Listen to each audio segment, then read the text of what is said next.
Silent Confessions, betrayed by love, healed by self-worth.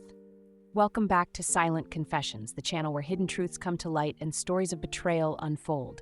Today, I bring you an emotional roller coaster of love, lies, and devastation, a cautionary tale meant to resonate with anyone who's faced the sting of infidelity. This isn't just a story, it's a wake-up call. Buckle up, because what you're about to hear isn't just heart-wrenching, it's a lesson in resilience that could change your life. Let's dive in. Hi, I'm Sarah. I'm 35 years old, and until recently, I thought my life was flawless. For over a decade, I was married to Ethan, a man I once believed was my soulmate. Together, we built what appeared to be a dream life. Our beautiful house in Seattle, thriving careers, and vibrant circle of friends made every day feel picture perfect. But the cornerstone of my trust, that was my younger sister, Lily. Lily wasn't just family. She was my confidant, my partner in crime, my rock. Every memory I cherished had Lily in it. She was like an extension of myself, someone I thought I'd trust forever. But as life has a way of teaching us, perfection is sometimes nothing but a facade. The truth? It finds its way to you, often when you least expect it. And when it did, it shattered not just my marriage, but my entire sense of security. It started innocently on an ordinary Sunday. Ethan was off playing tennis with his buddies, a weekly tradition I'd never questioned once in 10 years. Meanwhile, I stayed home.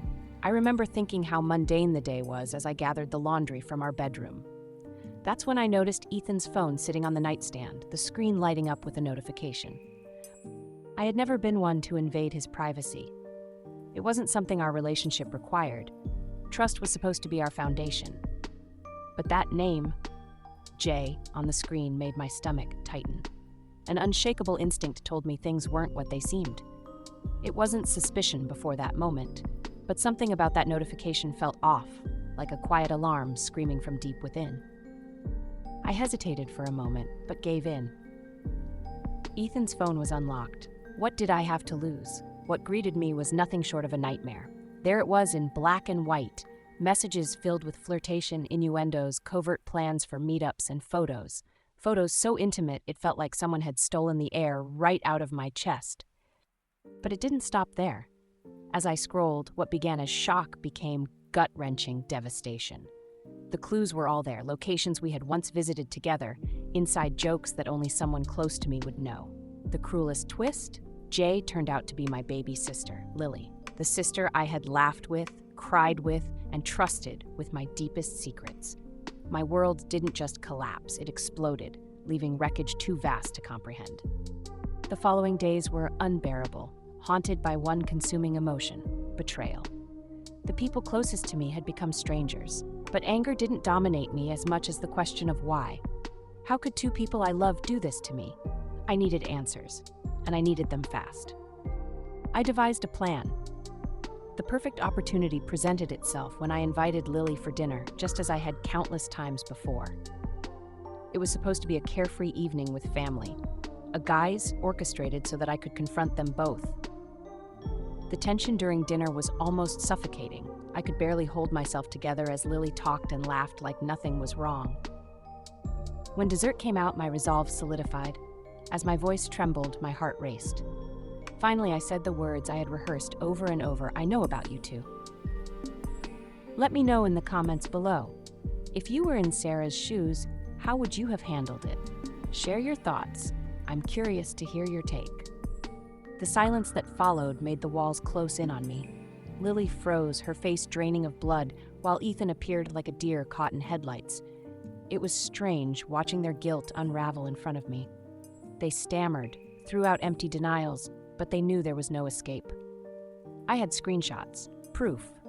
Lily, eventually breaking under the weight of the truth, burst into tears, words of apology spilling out between sobs. Ethan could barely look me in the eye. Watching their remorse failed to bring me any peace. I realized something essential in the silence that followed. This confrontation wasn't going to heal me. The weeks that followed were some of the hardest of my life. There was no magic formula for pulling yourself out of heartbreak, but I began the arduous process of rebuilding. First, I moved out of the house that once symbolized everything I loved. I found a cozy apartment downtown, small but perfect, a blank canvas for my next chapter. I signed up for yoga and meditation classes, hoping to find clarity within the chaos. Journaling became a sacred ritual, an outlet that allowed me to process emotions too raw to voice aloud. Each entry was a step out of the darkness I found myself in. Through every tear-filled night, I searched for glimpses of strength I didn't know I had.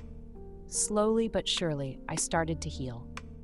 No matter the circumstances, infidelity leaves a trail of emotional devastation, not just for the betrayed, but for everyone involved. It feeds on trust, eroding the sense of security we spend years building in relationships. For adults like me who have invested deeply in love and family, the aftermath can feel insurmountable. This is why awareness is so crucial. Betrayal isn't just about the act itself, it's about how it affects our mental health, our self-perception, and our ability to trust again. While my story is one of personal heartbreak, it's also a rallying call to those suffering silently. You are not alone. If you sense something is off in your relationship, trust your instincts. Infidelity often thrives in secrecy, sparking cycles of doubt and blame that keep us from seeing things clearly. Knowledge is power. Power to make informed decisions, power to reclaim your identity, and power to find closure. Eventually, the tide began to turn. Piece by piece, I started constructing a version of myself that wasn't defined by my past. Journaling became a doorway to understanding myself in ways I never had before. Through meditation, I embraced moments of peace, no matter how fleeting. I focused on spending time with friends, old and new, who reminded me of my worth. And then, just when I least expected it, Alex walked into my life. He wasn't just kind or supportive, he was patient. For the first time in what felt like forever, I experienced love that didn't feel like a transaction. Yet, this story isn't just about falling in love again with someone new. It's about the most important love of all, the love I found within myself. I can't stress this enough to those listening. Healing isn't linear. Some days you'll feel like you've conquered the storm, while others will leave you clinging to scraps of hope. And that's okay. The key is persistence. Each small step, moving out, trying something new, picking yourself up after setbacks, is a victory. To everyone watching my story, remember this: infidelity might knock you down, but it doesn't define you. It's a painful chapter, yes, but it's far from the final act of your story. It's in the rebuilding, the rediscovery of self, where you'll find your greatest strength. Thank you for being part of my journey on Silent Confessions. If my story struck a chord with you, please hit the subscribe button and ring the bell to join me on future tales of resilience, courage, and self-discovery. Let's continue these critical conversations about infidelity, trust, and the healing process, because raising awareness might save someone from enduring the silence of betrayal. Leave a comment below if you've ever faced similar challenges or are currently on your own road to recovery. And always remember, every betrayal is just the beginning of a comeback story. See you in the next episode.